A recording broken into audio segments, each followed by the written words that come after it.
Okay, good morning, everyone. Good morning, good morning, good morning. Give yourselves a big round of applause for being here at 10:30 on a Friday morning. And that's also to send a signal to everybody that we're about to start. So, right, perfect. Everyone is nice and quiet, settled, finding their seats. So you just had your festival welcome where you heard from my colleague Jean-Claude what's going to be happening over the next few days. We have not one but two special things for you right now. So in a few minutes, we're going to have Olive Senior up on stage in a conversation about the full range of her work and everything she does. But before that, we have a special treat. We are actually going to have a performance by Shakira Burton. Does everyone know that Shakira is the reigning First Citizens National Poetry Champ? Who doesn't know that? Everybody knows, and she's going to be defending her title on Sunday. So you don't even have to go to the slam finals to hear her perform. You're going to get to see her now in a special performance. She's done a special piece to welcome us here to this year's festival, reflecting on the festival theme, Always Coming Home. So I want you to give Shakira a huge round of applause and get ready to wake up.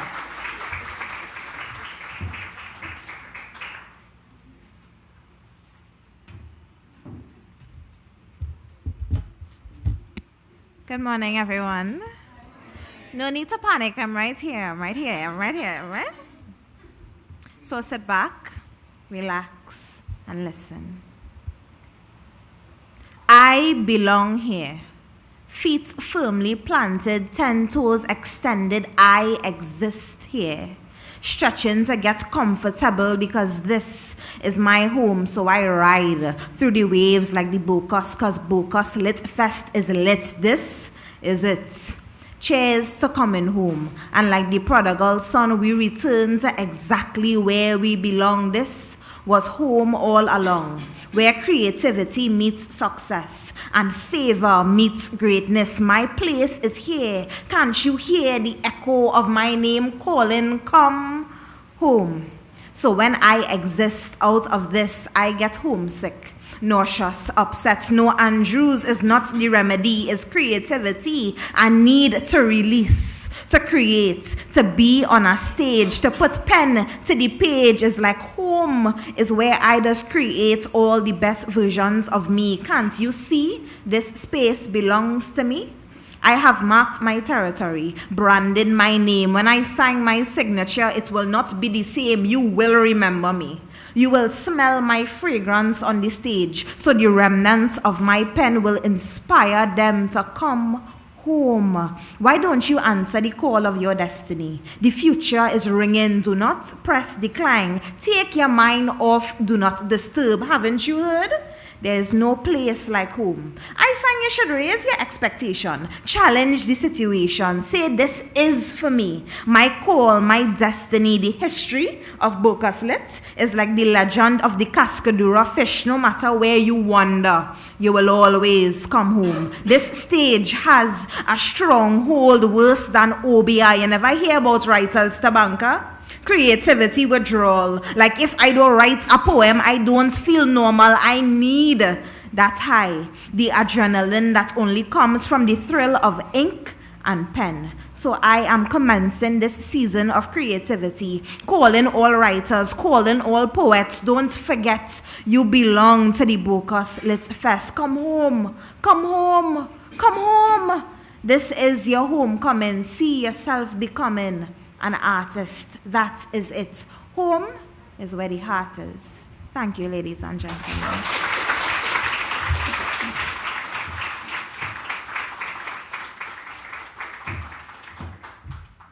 Thank you very much, Shakira. Someone shorter than me. That's not easy.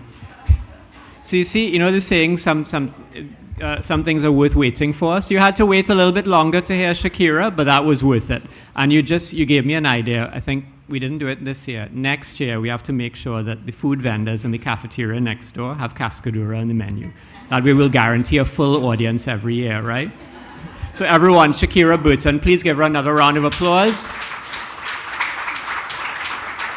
And we wish you and all the other slam competitors the best luck for Sunday night. We're not allowed to have favorites. I'm not allowed to have favorites, but I wish all of you luck. All right, so that was one poet up here on stage. We're about to welcome two more poets up on stage. We are really, really thrilled to have Olive Sr. back at the Bocas Lit Fest this year. I think this is Olive's fourth time, I've lost track.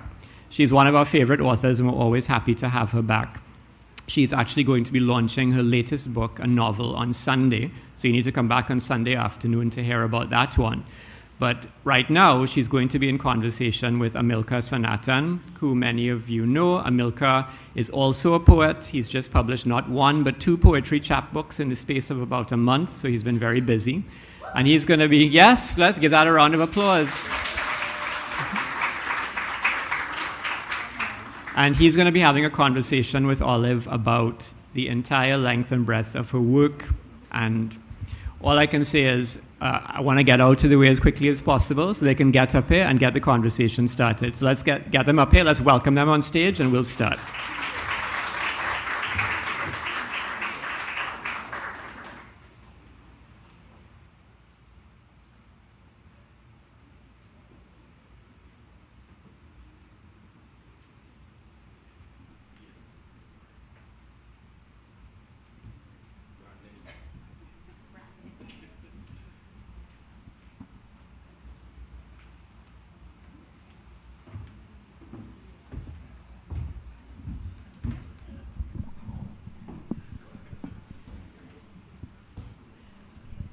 Rasta problems, sorry.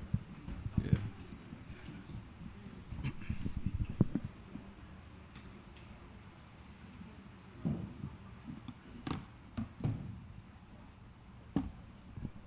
Good morning, everyone.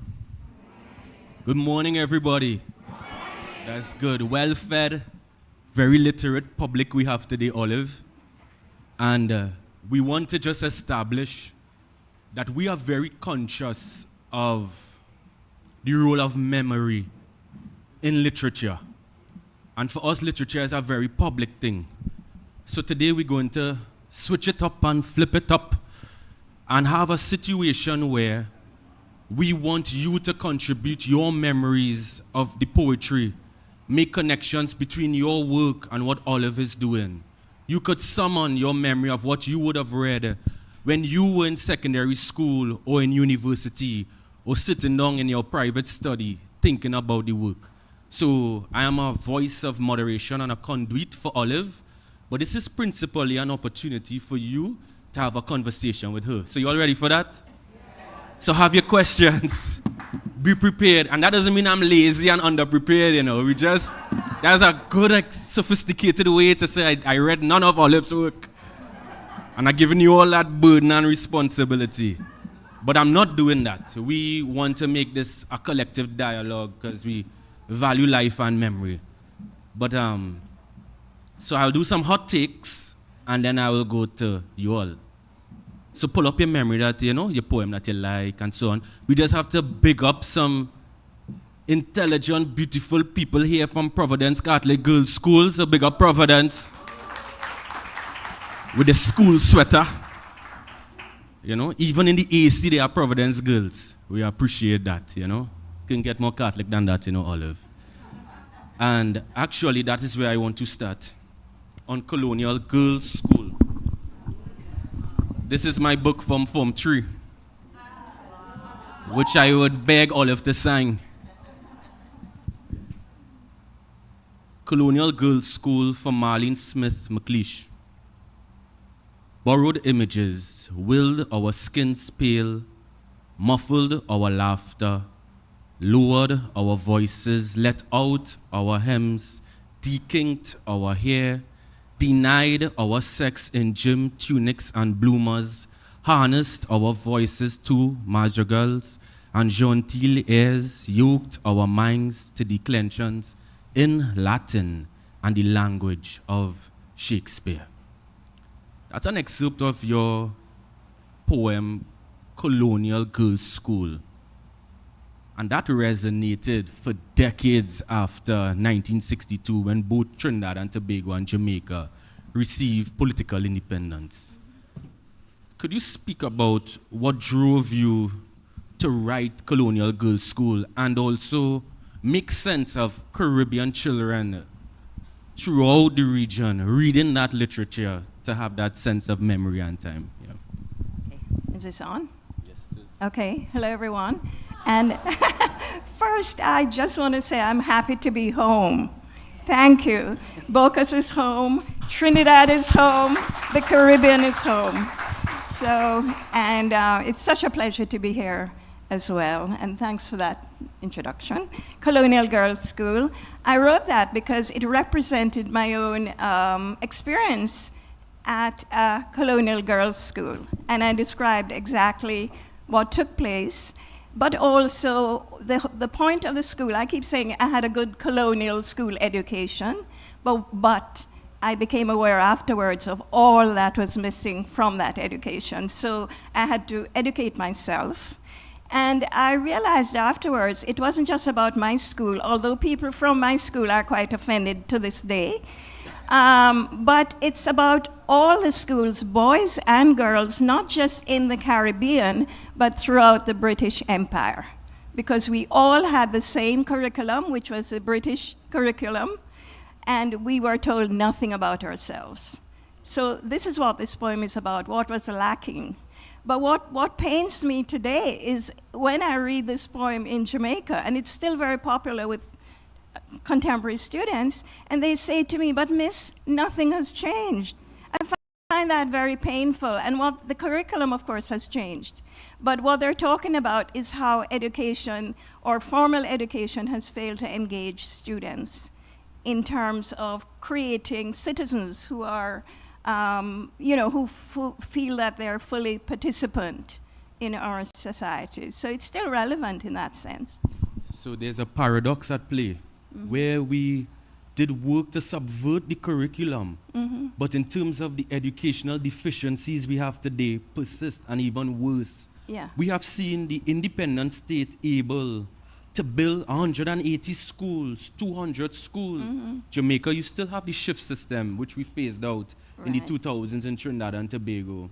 With the exception of Barbados, I would say, Caribbean societies are seriously challenged, and acutely, almost 1/3 of students throughout the region fail English A, which is a compulsory subject, and we have serious literacy challenges. So could you speak to that pain that you felt, knowing that you were part of that generation trying to bring relevance and a grounded sense in the curriculum and education, but it seems as if we have kind of missed the mark in terms of improving the outcomes for people's lives? Well, I think like everything else, what is required is transformative change, not just little bits and pieces that are being changed, which is what's happening.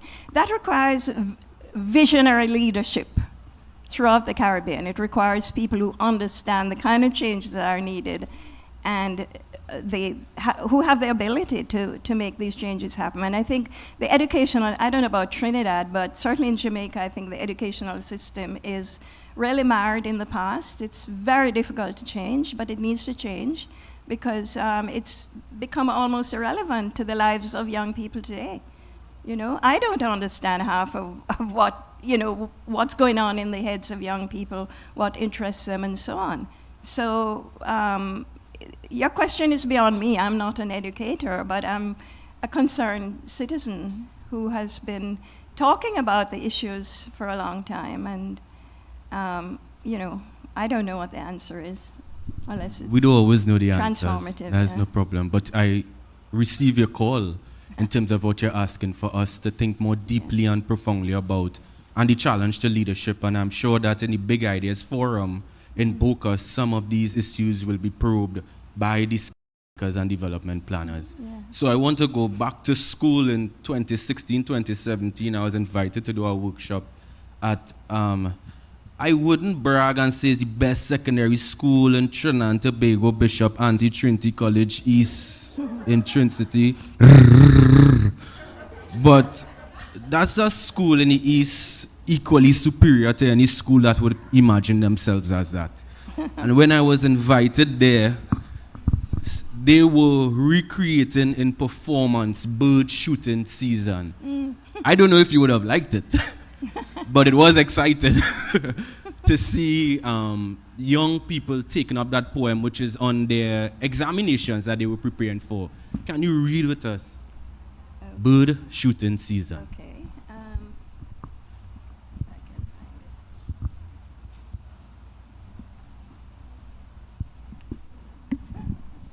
Sorry. I need the mic. Sorry, I'm not very good at this. This is why I prefer to write. You know, and edit what I say.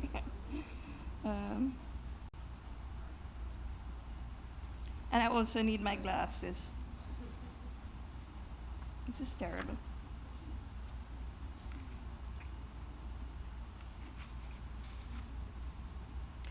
Okay, I need my glasses as well.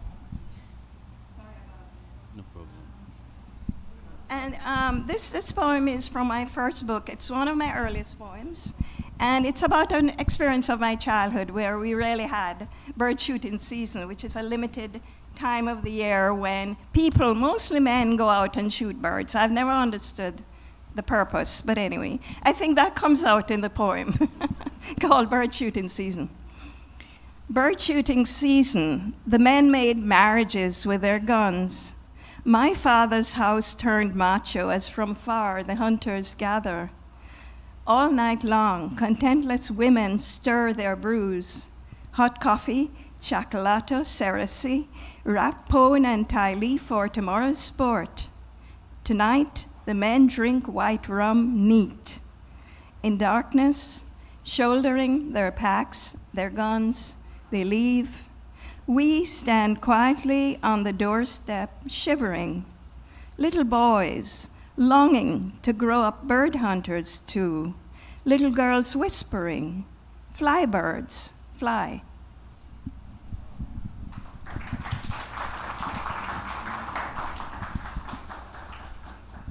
One of the things that your work, you are keenly aware that beliefs, values, they come through these formal institutions of schooling, but also outside of the school. And bird shooting season is another way that we are teaching gender roles and even violence to the environment and life. If you could speak to some of that way that you were contending with the kind of teachings and knowledge that you receive outside of the classroom. Well, I'm not sure I would put it that way. I wasn't contending with anything because in terms of my work, I just write the thing. I'm in the moment, I'm into the writing of the story, the poem, whatsoever. But because of who I am, my beliefs come out in the poem. But it's not that I'm consciously thinking, I'm going to write Eddie Bauer read that poem and said, oh, you've written a feminist poem. I didn't even know what feminism was at the time. You know what I mean? So I'm saying a lot of what I do is expressing who I am as a person who has been shaped by a lifetime of circumstances. But as a writer, it's not that I'm thinking in any explicit kind of way that I'm writing about women's roles or I'm writing about gender or any of those things. They come out in the writing, and I always say, those questions shouldn't be addressed to me as a writer. They should be addressed to the reader. It's what the reader is extracting, from the work. Most definitely. So that is a nice transition to the idea of the Caribbean writer life. I don't really believe in lifestyle as much. That sounds fancy. It kind of reduces how broke you were for different periods. Lifestyle sounds like a flex, as we say. A flex. But there is a life that you all have. And I want to think about that commitments. In your work, we see several commitments, and particularly around indigeneity, First Nations people, Aboriginal people and groups, and the indigenous peoples. In your recently published Paradise Once, a novel, you continue by the book all year. Get signed. You'll get $2 off. If you do it in the next 2 minutes. But so in terms of the work that you're doing, that seems to be a commitment in your writing, an accountability you have always had to indigenous peoples in the Caribbean, but throughout the world. Well, Well, I'm at the stage now where I'm looking back at my writing. As I said, when I'm writing it, it's intuitive, it happens. And I don't have any great thoughts about what I'm doing, but I'm at that stage of life, I suppose, where I am looking back at the body of my work. And what really surprises me is how consistent I have been with the things that interest me, themes, topics, so on. And my interest with the indigenous population, in the case of Jamaica, the Taino, has always been there from my childhood. I've written an author's note in the book, which talks about how I became interested in this, because we were told in our history books, Columbus came, met these primitive little people, and then they vanished. And I, as a child, I could never understand how a people could vanish. And then over time, growing up in the country, I realized, they're all around us. In Jamaica, our favorite food is bami, cassava bami. Yuca was the food of the Taino.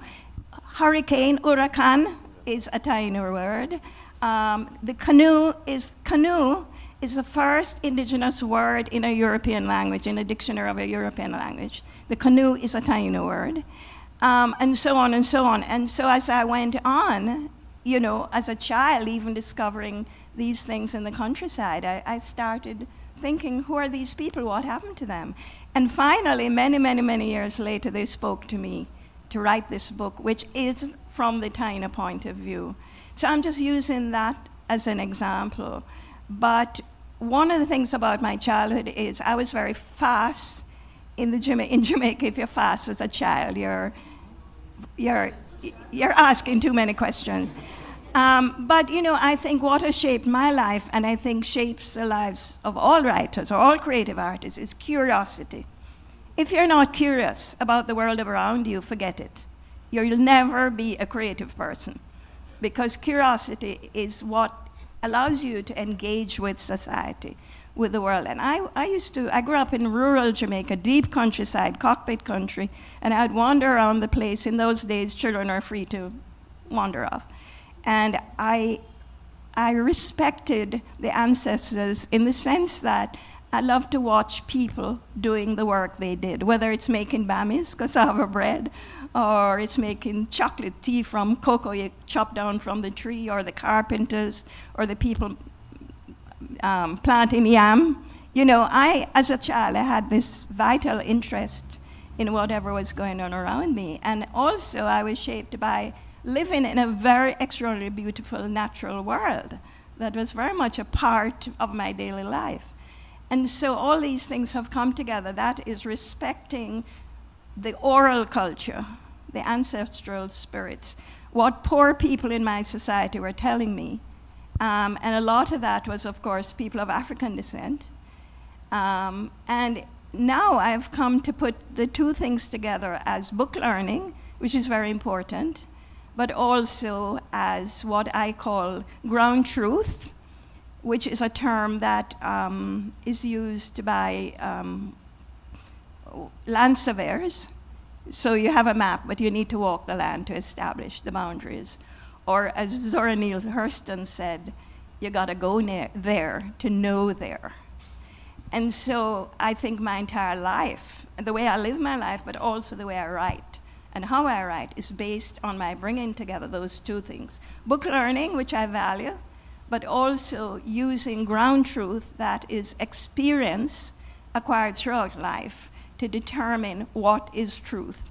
And I think approaching life on those two terms is more important than ever today, when truth is questioned at every turn.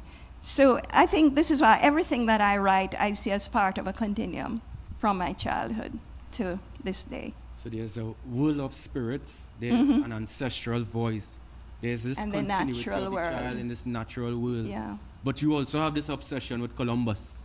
Yeah, I do. And you do, it's not a pretty story all the time. And what you do beautifully is not take up Columbus as just this starting point in history, but you disrupt a lot of that. And you understand that birth of the Americas. Yeah. The same way you have a Commonwealth consciousness in terms of British Empire, You have an Caribbean and America's consciousness as well. Yeah. Not just an Antillean one. So if you could speak to this obsession with Columbus. Unfortunately, people have strange obsessions. Mine is Good and Columbus. bad.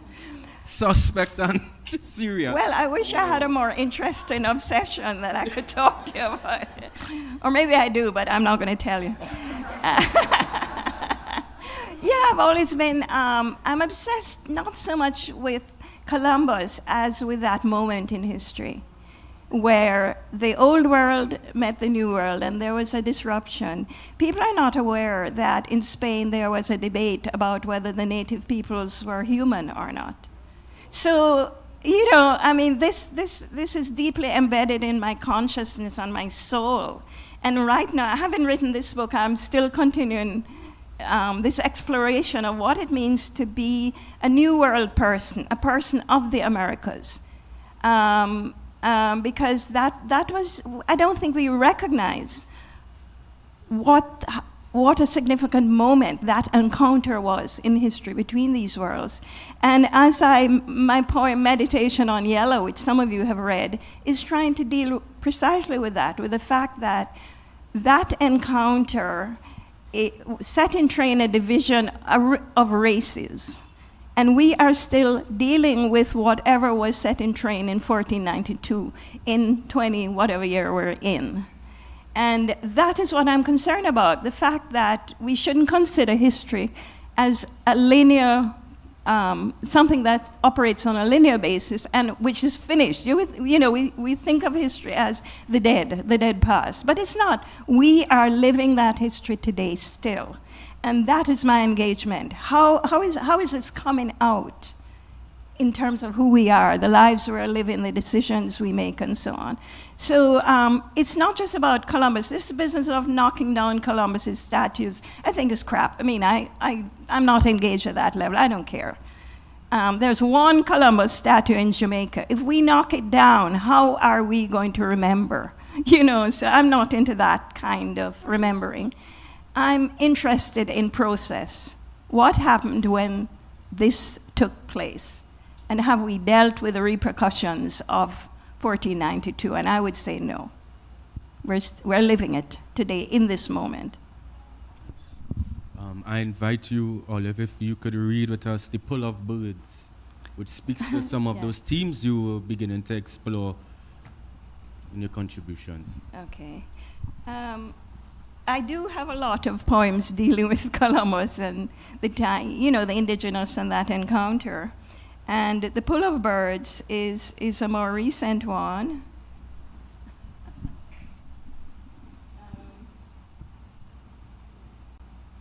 I did mark it, but I don't. Oh, I do? But then I can't.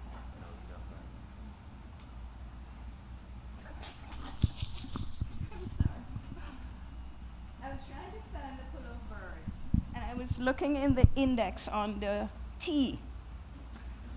So, oh, it's right here. Yeah, I have it marked.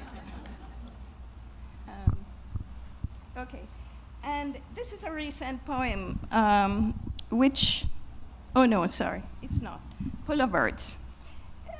This is a poem about Columbus, and it's in the shape of the three ships of Columbus. And we know that Columbus made landfall because he followed the birds migrating. I mean, that's a fact. And so the final stanza is of the birds pulling away from the three ships. I really like to write poems that are shaped, you know, and this is one, The Pull of Birds.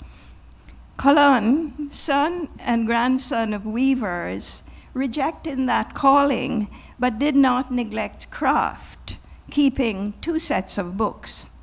On his first voyage, landfall receding, where was Japan? He sailed on, praying for a miracle to center him in that unmarked immensity as warp to woof.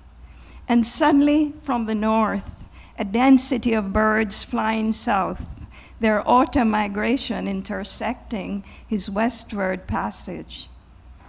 At such an auspicious conjunction, his charts he threw out. The flocks drew him south across the blue fabric of the Atlantic.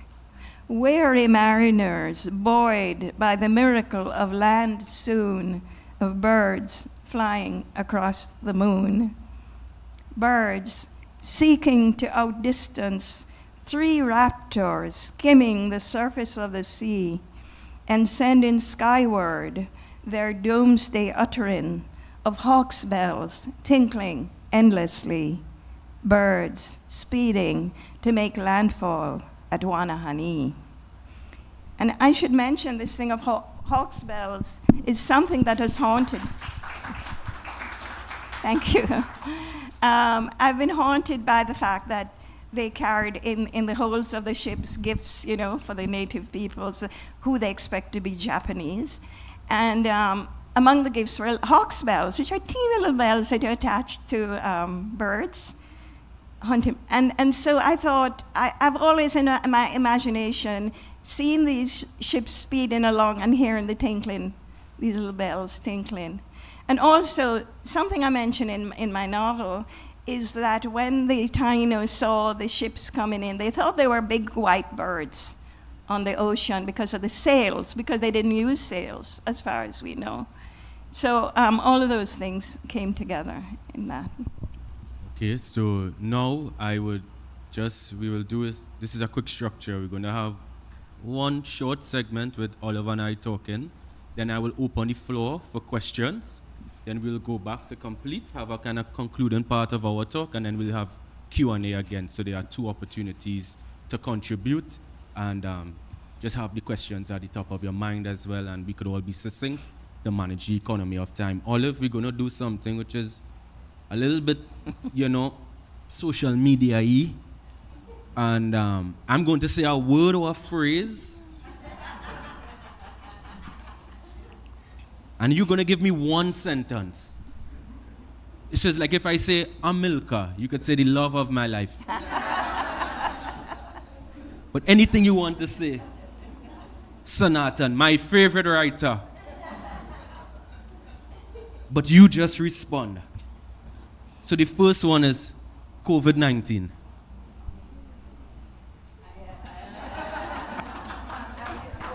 Don't even have to. The countryside. The countryside is the home of my home, spiritually and in every way. Oh, sorry, I can't speak in just one word. You know that. Olive oil. I give up. I hate this, I 3 more. Ackee and saltfish. My favorite dish, but that's 3 words. Dish. No problem. And you could have the sentence. Panama. Yeah. Memory. Boca Slitfest. Home. Did I pass? Did I pass the exam? Well, I had other bacchanal ones, but it's been streamed live. So I want to be respectable to the esteemed colleagues at Boca Slitfest and the respectable members of society. So now I would like to open the floor. 1, 2, and you can have 2 more hands maybe, and I'll just structure an order. We'll take 4 contributions.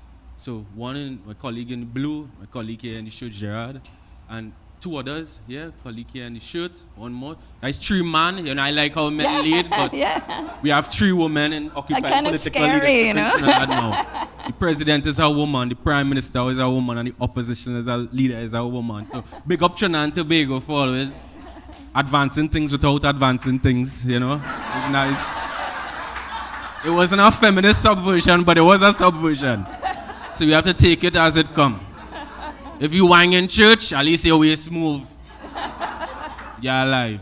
Do we have 1 more hand? I have 3. Do I have 1 more contribution before I give it? Thank you for colleague in green. My colleague in blue and the shades, would you like to say something? Can the microphones move? Yes. Thank you. Let's wait for the microphone. Hello. It's a strange moment for me because I'm coming home. I haven't been to Trinidad in 12 years, but I'm a graduate of the equally superior presentation, college. Thank you.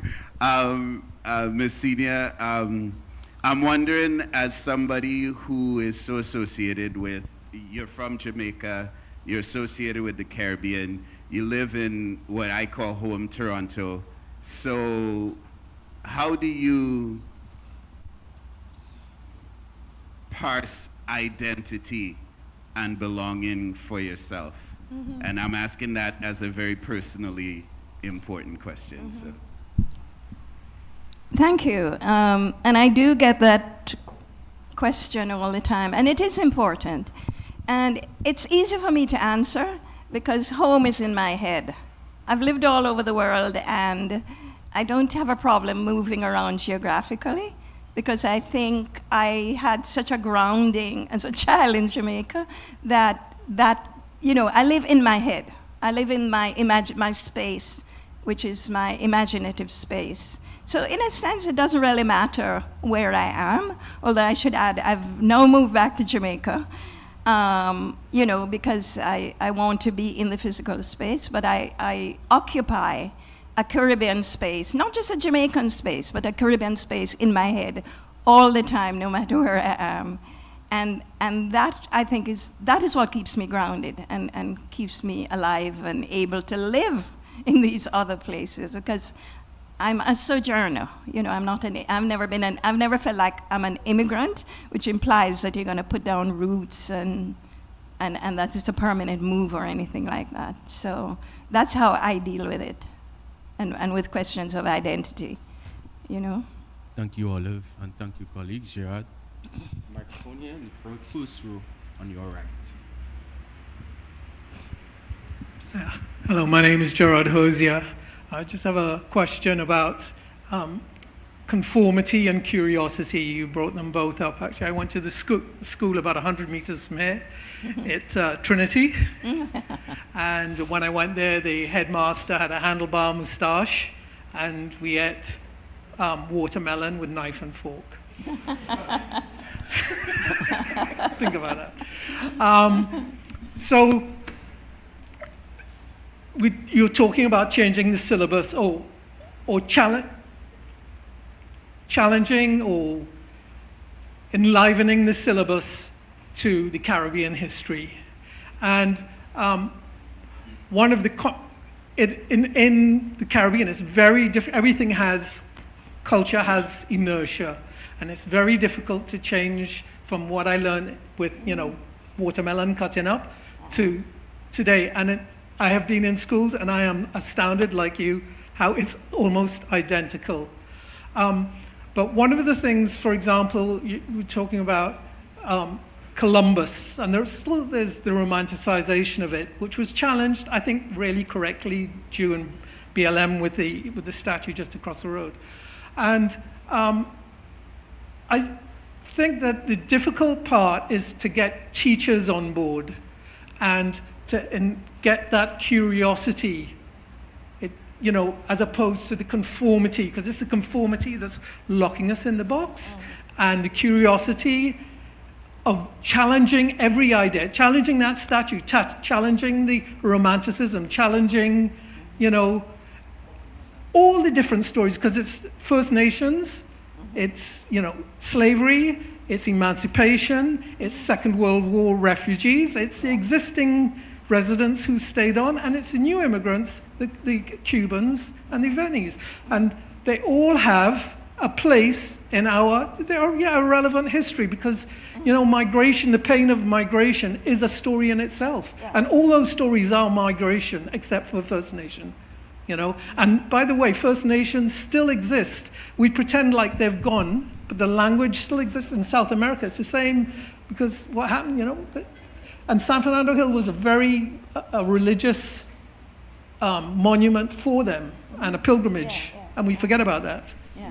Thank you very much, Gerard. Olive, if I may, I just laugh at the Venice part, because that's a Trinidadian kind of way that we say Venezuelans. Oh, Venice. So they're like Trinese, Venice. Yeah, so, but I do appreciate that, and we can speak to perhaps the curiosity versus conformity, and We mold minds. Well, let me say, I'm not an educator, and I'm not really concerned, therefore, with the curriculum as such. What I'm concerned is creating spaces in schools for creativity, for cultural activity, for play.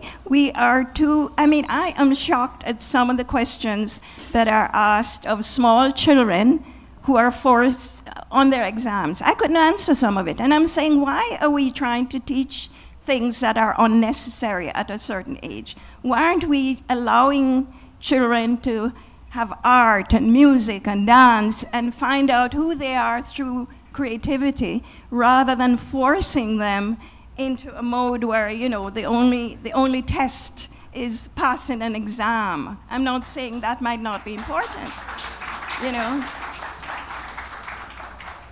So what I'm concerned about is how we approach education in its widest sense, and that includes how parents treat them picnic. I don't know about Trinidad, but there's still this thing where children are not to be seen and not heard and disciplined, and I'm just saying we need to loosen up a bit and recognize that the world of childhood has changed. Our children are now influenced by things that are way beyond the home and the school and everything else. So we need to get on board in enabling the educational system to be part of that process that is shaping them to be worthwhile citizens and worthwhile human beings that are true to themselves, So I'm looking at it in a much wider, in a much wider sense, but I appreciate everything you've said. I think this morning I had a piece of watermelon with a fork, but anyway.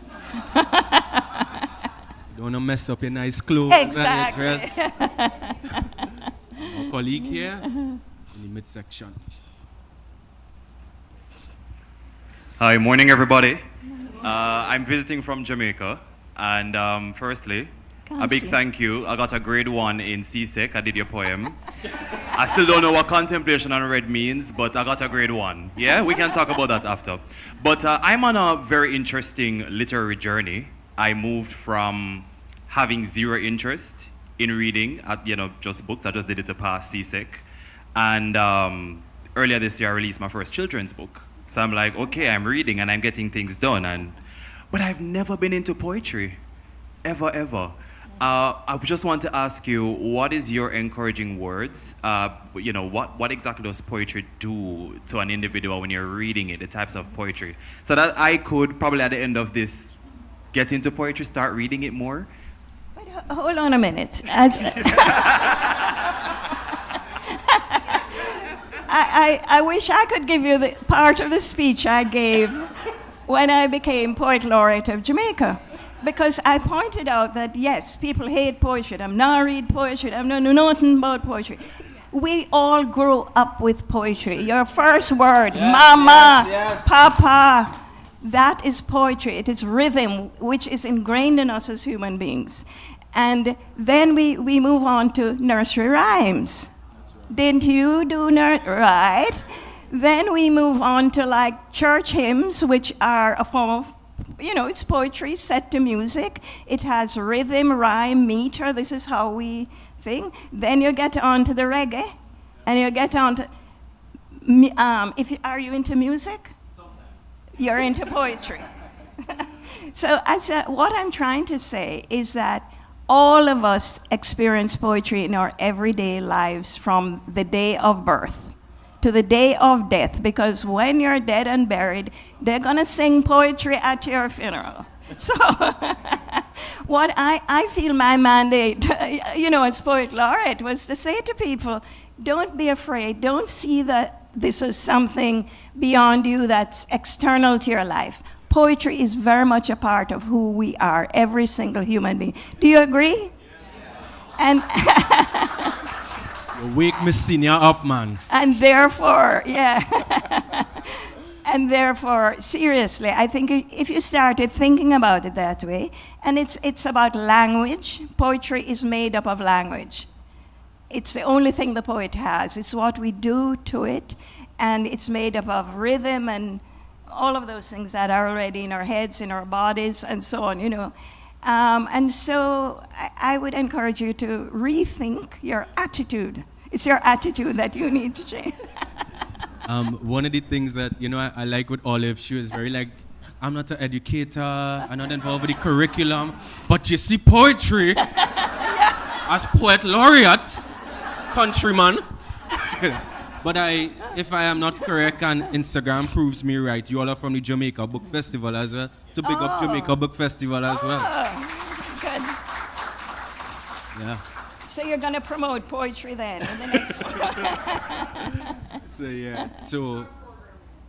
Yes. And if I may, the focus on poetry perhaps, and I know you won't speak into this, perhaps is a shortcoming of what I would have brought here and for the economy of time. But of course, we all know Olive writes non-fiction genre, fiction, poetry, across all genres, Yeah. So Remember, there was one other question. yes, of course. But just waiting for that. Sorry. The third row on your right. Thank you. Hi. Actually, I only put my hand up because there were 3 men. And I thought in case they were asking dumb questions or whatever, or speaking too much,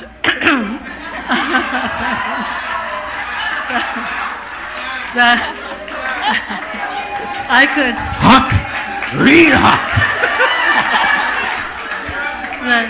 that I could add a gentle corrective. But actually, I do have a question. And it comes off of what you were just saying about Olive working in so many different discourses. And I wondered if you could say something about which of those discourses, poetry, nonfiction, fiction, short prose, you feel that you swim in best? Like, which is the one that you're most at ease in, and which one perhaps, where are the tensions and possibilities of that? Thank you. Thank you, and that's someone who has written about my poetry extensively. You know something, I feel comfortable in any of them when I'm in process, because it's not that I think of something as prose and I switch to write it in poetry. It comes to me in the form that it's going to take. And therefore I feel comfortable in whatever I'm doing, which is not to say I don't have a lot of unfinished. I don't have a lot of stuff which I've started and not finished. But I don't really choose one over the other. Ideas come to me, and it's a book, and a lot of my ideas have been in my system for many, many, many years. Like my book on Panama, it's called, what's it called? Thank you. It's called Dying to Better Themselves, West Indian Builders of the Panama Canal. It's a huge, huge, huge book, and I not only researched and wrote it, I chose the pictures. I had a lot to do with that production. It's probably the biggest book I've done in terms of size. But that germ of that book was in me from my childhood, because I grew up with people who had gone to Panama. And so I write out of, I keep saying it's how pearls are formed. There's a sand grain that just becomes an itch and forms. You have to get rid of it eventually, and that's how I wrote my tiny book. Everything I do has a long gestation period. It's very rare for me to just pick up and write something. I hardly do that. And so the thing itself, the idea, takes its own form and its own shape. I mean, long before I wrote my Panama book, I wrote some poems about it, about my grandfather and so on. And so everything I write it's as if it chooses its own shape. So I've written a lot of poems about the Indigenous because I've been doing that kind of research over many, many, many years. But it's taking a long time for me to get to write the big thing, which is the novel. But I'm totally happy. The only thing I must tell you, I'm a failure as a writer. I did try writing a play, and it was roundly condemned. Or let's say my friends who are playwrights and theater people were not very complimentary about it. But it's about something I do want to write about. I've put it aside, and I'm gonna try again with it. But I'm not a playwright, though I've written radio plays. But yeah, it just comes naturally to me, whatever I do. Thank you very much, and thank you everyone for the contributions on the floor. We will have like another session with us having a dialogue, and then we'll take 4 contributions again before we close. Is that fine? Solidaridad. So let's work now. I actually like that last comment. How have you thought of failures as a writer and even respond to them over time? Well, I'm not sure. The thing is, I don't put anything out there until I'm 100% certain that this is the best that I can do. And I think all my books have been well received, in terms of criticism, book reviews, and so on. I don't know that I've really ever had any bad negative response, or maybe I just pretend that they don't exist. So I don't think about failure and success in those terms, really and truly. I don't think about failure. I will attempt things and then I will give up because I'm not ready for them, or it is not ready for me. But it doesn't mean that I have failed at it.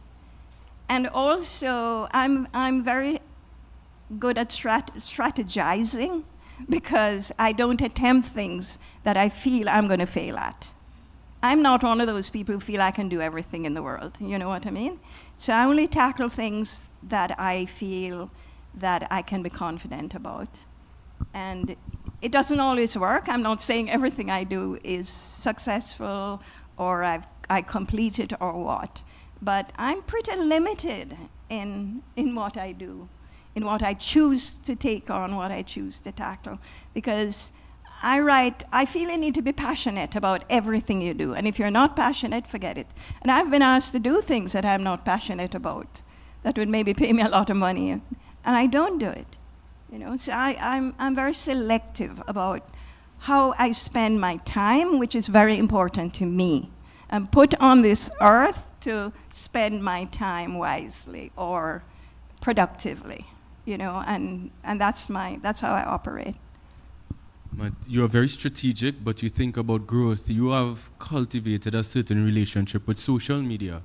Yeah. And created a very interesting interplay between readers and Twitter or ex-citizens reading your poetry, particularly during the pandemic. You could speak about what drove you to that approach? Yeah, because readers are very important to me. I mean, the best thing that that happens to me is if I meet somebody who says, I read this and I loved it, or I became a writer because I read one of your things. That is the most beautiful thing anybody can say to me.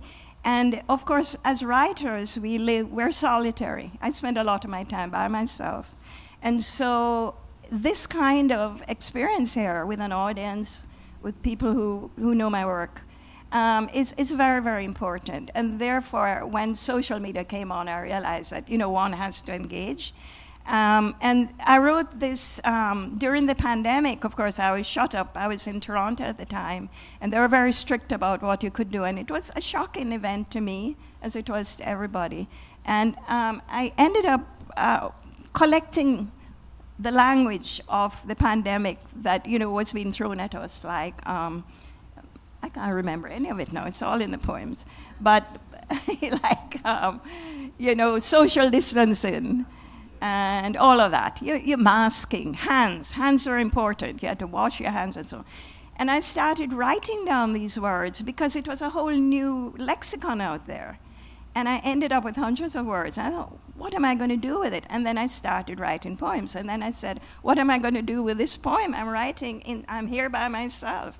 And I started sending them out on social media.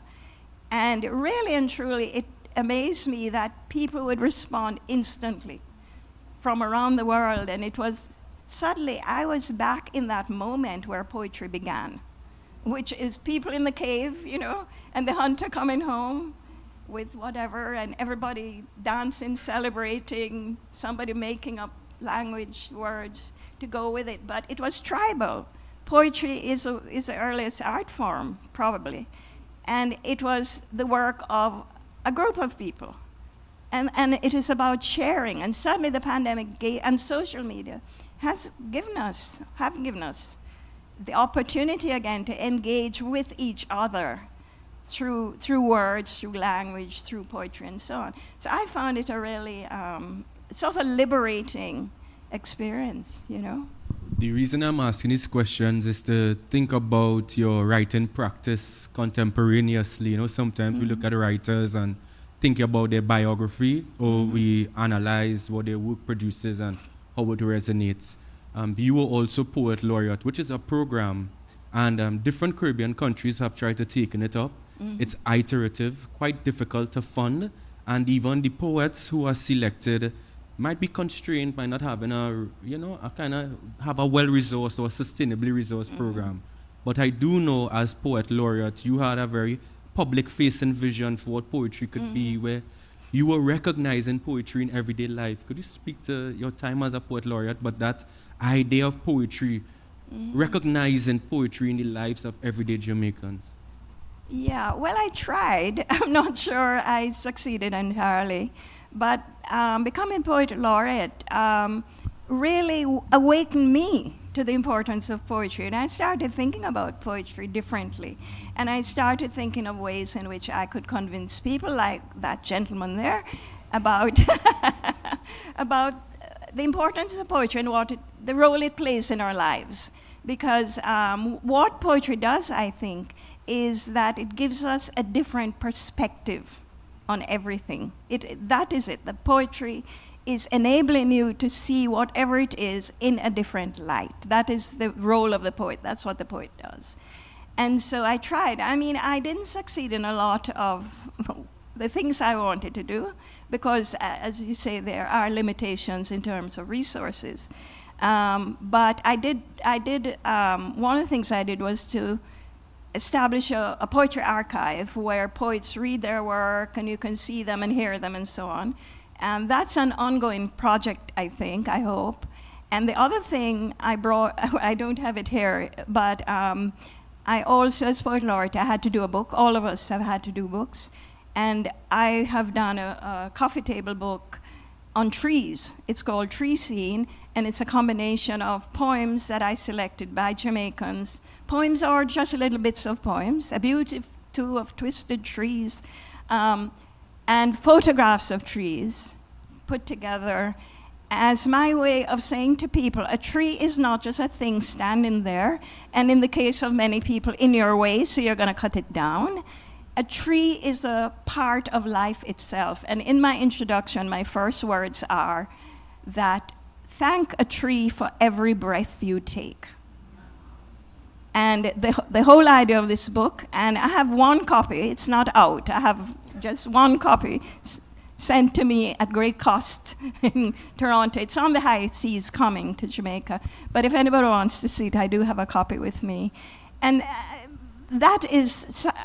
I succeeded in doing that, but there are a lot of other things I wanted to do that I couldn't do because of, constraints and what people are interested in and so on. But anyway, I've rambled on.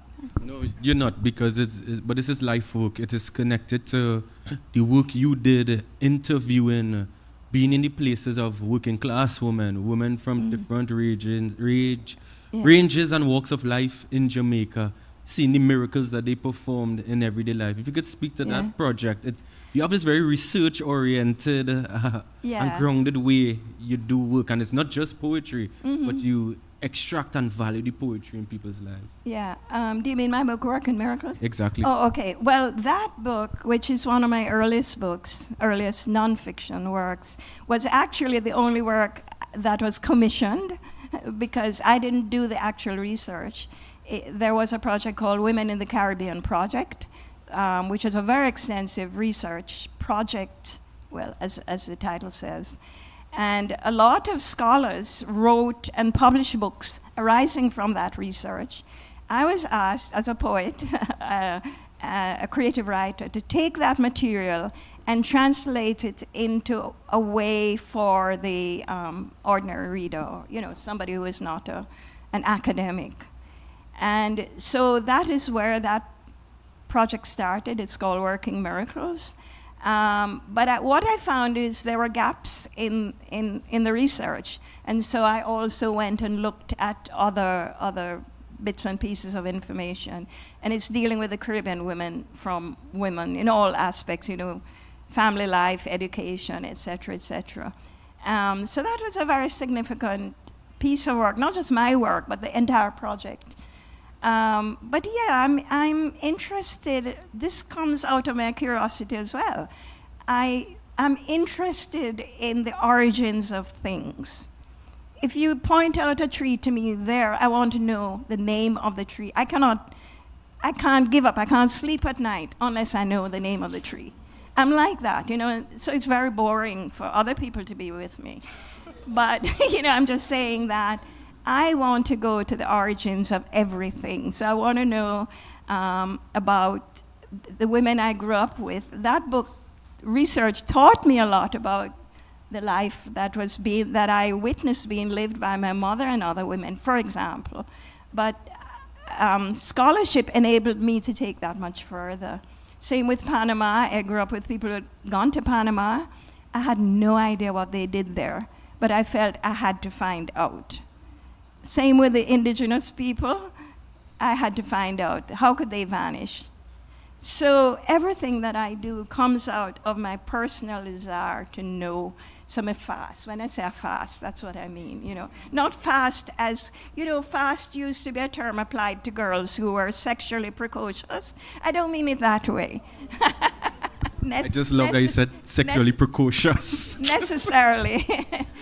Just girls. No, it's true. A fast woman, you know, she dressed a certain way and behaved a certain way. No, they're just loose. She loose. No, them just. Yeah. But I understand you fast. But me fast, F-A-A-S, in the Jamaican sense of being curious about things. That's the basis of my life, how I lived, how I write, everything I do. I'm curious, I want to know. Yeah. So. I would make a humble proposal, a modest proposal to Nicholas and Shivani, and we should get fast and in place. Because we say fast and out of place. Olive has been fast and in place. And in place, whenever we talk with you. And in place, yeah. One of the things that I want to go to conclude the reasoning circle or line we have created here, and every time I go to Jamaica, honestly, it's a very spiritual experience for me when I go to Jamaica. I never appreciate development in Trinidad more than when I drive in Jamaica. I have the humility and respect I have for Trinbagonians when I come home. All the cuss and bad drive I imagined. I didn't know you had to drive through the pothole to get to the road. And on the sidewalk. Exactly. So Jamaica, there's a philosophy of roads that I am grappling with.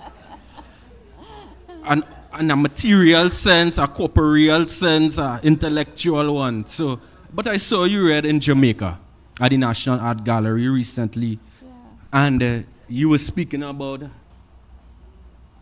the endeavor to build roads and highways and so on. Could you read for us Dead Straight, your poem? That was an interesting setup, eh? Well, I just road tourism. Going back to Jamaica, I took a decision that I was not going to drive. Although I love driving, and when I lived in Jamaica, I drove I know every road in Jamaica. Now I'm afraid to even be driven. It's so bad. So I agree with you. Not to mention the potholes and everything.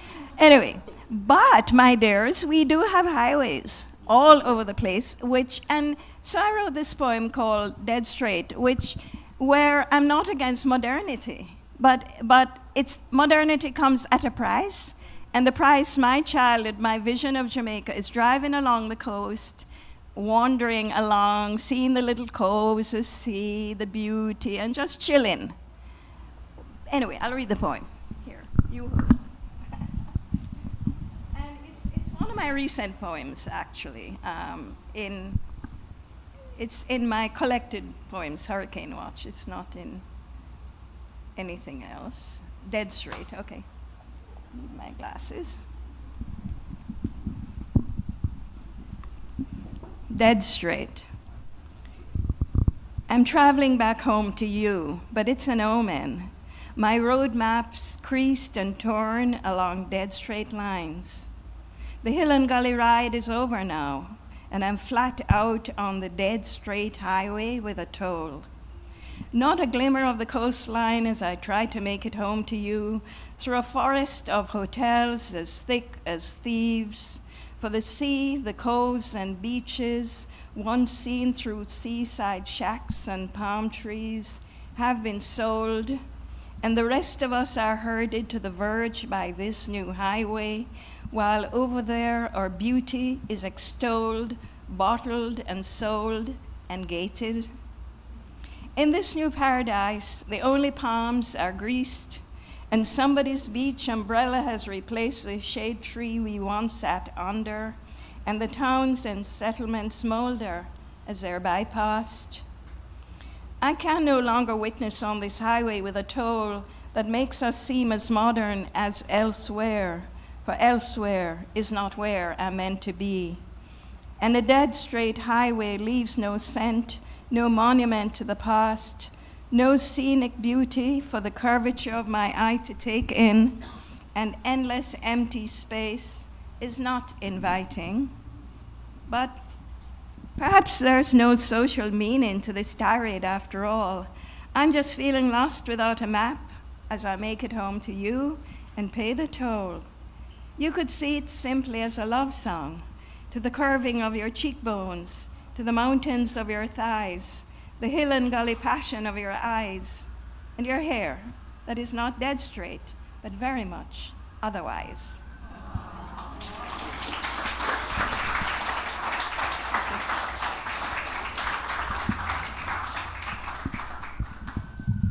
A round of 4 questions before we close. Un, deux, trois. One more. Thank you, that's 4 we have here. Let's go to my colleague from Guyana, spoken word poet here. That's in the 3rd row on your left.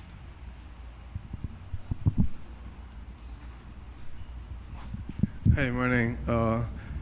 My question is about poetry. What should drive the poet, or what should take preeminence, be it poetry just in terms of writing or expressive like a spoken word poet? Should it be what inspires you, or should you be considerate of the consumers, or have your pulse on society? What should take preeminence in terms of your inspiration and drive? Is it what I feel like writing and who gets it, or what is needed at the time? Yeah, that's hard to answer. I would say the important thing is, first of all, to decide what kind of poet you are and what kind of poetry do you want to write, because there's poetry and poetry. You know what I mean? There is the kind of poetry that is academics are going to interrogate. There's spoken word. There's a poetry from the heart that will end up on a card. You know, what do you call those cards? Birthday card or something. In other words, I take a very democratic view of what poetry is. Poetry is not one thing. Poetry is any form of expression that uses language and use the tools such as whether it's rhyme or rhythm, all of that has to be part of the process. What you do with it is who you are and who you want to be, what you want to be. If you want to be somebody who's going to write books that are going to be reviewed and so on, you're a certain type of poem. If you want to be a spoken word poet, you write a different type of poem that appeals to the audience. And do you agree with me, young? Right. So it's not for me or you or anyone to say what poetry is or what it should be. If you want to write or be a poet, then it's for you to decide who your audience is, what kind of response do you want, what kind of return or expectation do you want from what you're doing. And there are some spoken word poets who are also successful, where the language they use is also successful in print. Not all of it is. And I also want to say that there is a type of poetry that's about you and just an expression of your emotion, which is fine. But I would then personally question that and say, I know that you're not telling me anything about love or all the things we've been through. What I need is a twist to it. I want something more than just a statement of emotions. You know what I mean? But at the same time, poetry also serves a lot of purpose for the individuals. So there are a lot of individuals who use poetry just to express feelings of the moment and never go beyond that. And that's fine. As I say, I'm perfectly fine as long as you know what it is you're doing, and you're not doing one thing and think you're doing something else, you know. And I think everybody can write poetry because it is such a sublime form of self-expression. It's therapy. I keep saying I didn't end up in Bellevue Hospital because I'm a writer. And you know what I mean? In my early years, I used poetry and my short stories as a form of therapy, really and truly, to work out. I wasn't writing autobiographically, but I was using writing to come to terms with my feelings as a young person growing up and all the issues I had and so on. So poetry also serves that purpose, no matter what age you are in life. So thanks for that question. It's a very lengthy answer. It's fine, and thank you for the explanation. Young Alan Agostini, right? Big up. Good morning, everyone. I wrote down my question, so I didn't forget it. 1 second. Okay. So, thank you for this conversation. Reading can be a source for inspiration for writers. Is this true for you? I'm sorry. Can you repeat the question? You're reading it, and it's hard. I can't see you because of the light. Okay. Is that better? No. Okay. Reading can be a source of inspiration for writers. Is this true for you? What is? Sorry, I'm sorry. Reading can be a source of inspiration for writers. Is this true for you? What are you reading right now? Are there books that you return to? Basically, I'm trying to get your reading list. I want to know what you're reading, what you've been reading, what is staying in your hearts. So yeah. Okay. Thank you. I always appreciate questions about reading because if you tell me you want to write, the first question to you is, what do you read? If you don't read, you can't be a writer. I have learned, I have never been to writing school. Everything I know about writing, I learned from reading. And there's reading and reading. You read and then you learn to read critically. You read for entertainment. Right now, I'm at that stage in life. You want to know what I'm reading? Detective fiction. Because it goes in, I can't even remember the titles when I'm done. I'm reading purely as entertainment. I've done all the reading for education. I'm just at that. I'm just saying. No, but seriously, all my life I have learned from reading. And reading, I wasn't even conscious of reading critically, although I guess I've studied literature at various times. But that is how you learn to write. We're part of a tradition and learn. And I will also say that even if you're not a writer, literacy is so important to every single human being that, just learning to read and write. And it's very sad now that, the literacy rate in countries like Jamaica has become so low. Have I answered your question? You had a lot of questions. So what books do you return to? What books do you return to? Oh, I return to, okay. Books that I hated to read in high school. In high school, and this is why I'm worried about people reading my work.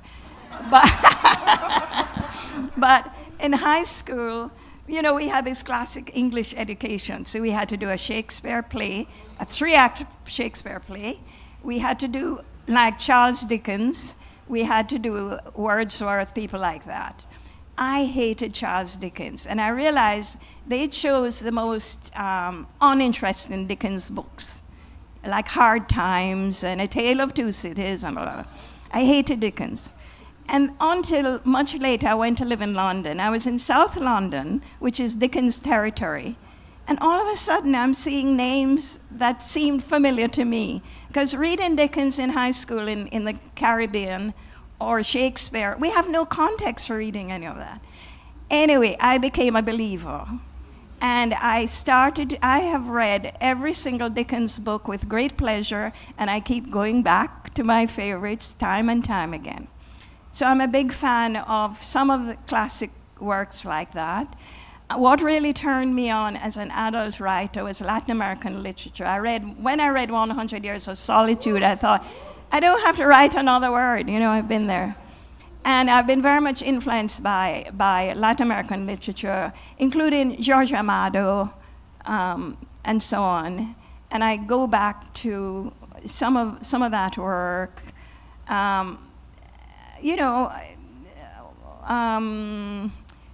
are things I go back to, but not in any systematic way. And half the time I can't remember what I did yesterday, so it's no point really asking me. But as I say, right now I'm just reading stuff that just to pass the time. I'm not reading anything that's really serious right now. I do read a lot of poetry still. Thank you very much. We're going to have 2 more contributions. The third person identified, we are going to close in 6 minutes. That's from Jamaica Book Festival again, and then Lindsay as well. Let's hear the time. Let me do the thing. Yeah. The microphone is on its way. Sorry about that. Hello, good morning again. Hi, Olive. Hi. Light is bad. So, before I ask my question, I just wanted to say that, there's currency of connection in honesty, like talking about what we feel and experience when it comes to literature. And that point about poetry, and so Joel and I are a decade apart. It's very valid because what we found is like one extreme or the other. So JBF runs a Young Writers Prize, brand new. Mm-hmm. And when we put out the categories, the call for submissions, a lot of the poetry that we got, you could see that it was the lowest number of entries in terms of the categories. Mm-hmm. And what we received almost followed like a formula. Mm-hmm. Like, so it then tells you some of the discussions you're having about what poetry is. Yes. There is a disconnect between the younger generation and their understanding and spaces that allow them to honestly say, I don't like this, and then for somebody to introduce the whole world, of it to say, this is what poetry can be. It can be walking out in a forest and seeing something and it moves you, and it could be 2 words or 3 words, or it could be something much more elaborate, like I experienced at the first Citizens Poetry Slam last year, which was incredible.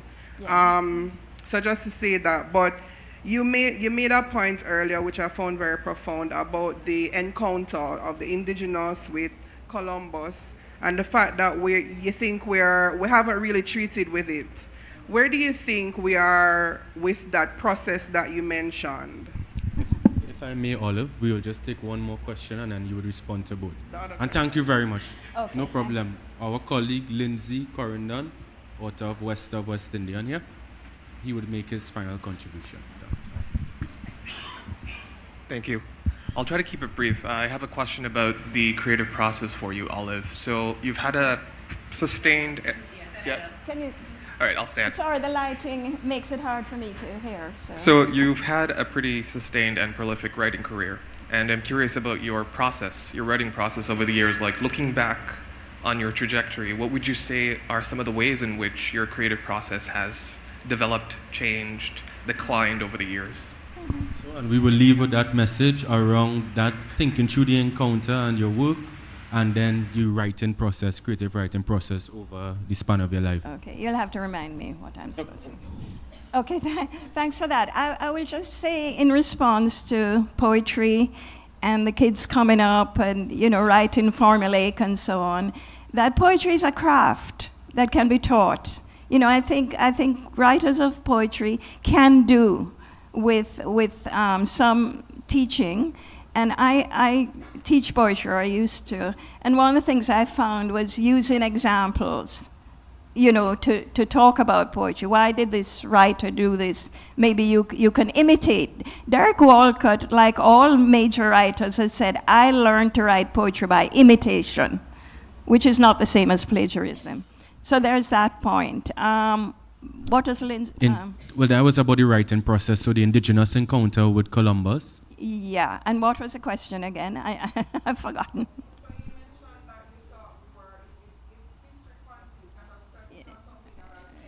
Right, yes. Yeah.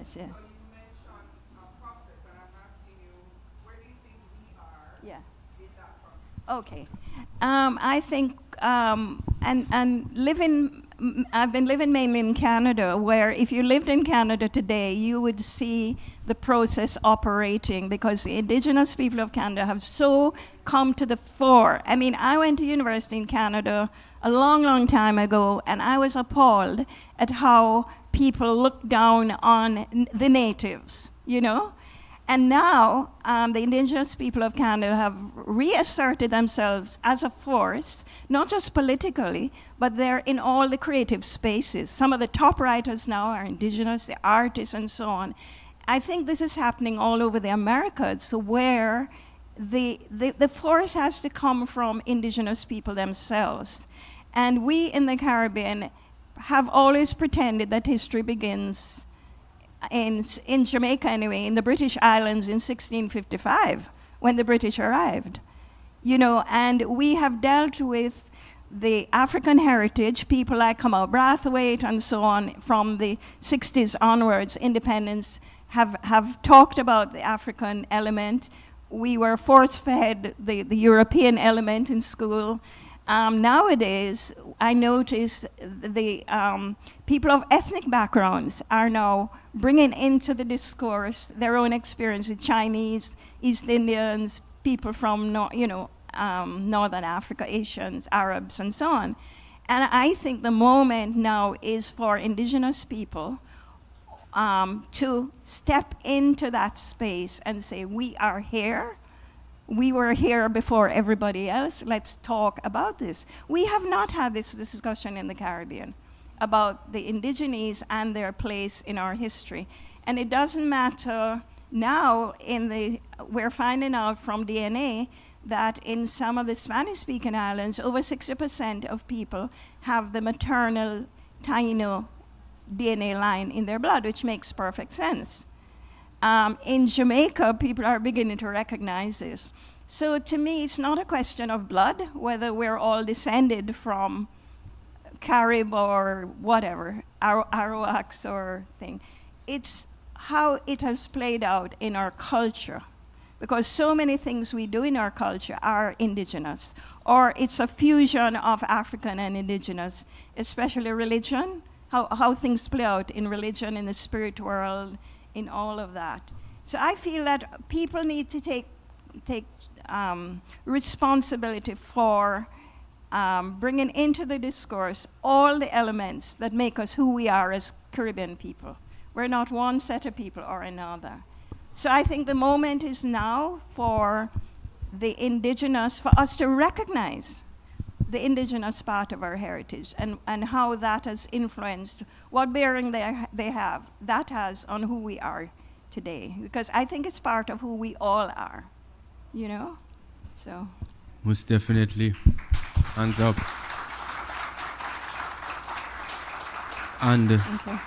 And definitely, sorry, Olive, you had something? No. It was just to recognize that there are so many literary cultures, because in Belize, Indigenous people are very present. That's right. In Guyana they are very present. So. In Suriname. Yeah. So, you know, Trinidad. it's as if there are political cultures responding how it constructed that literary culture. Around Indianness, for example, in Trinidad and Tobago is very relevant to Martinique, and we think through that.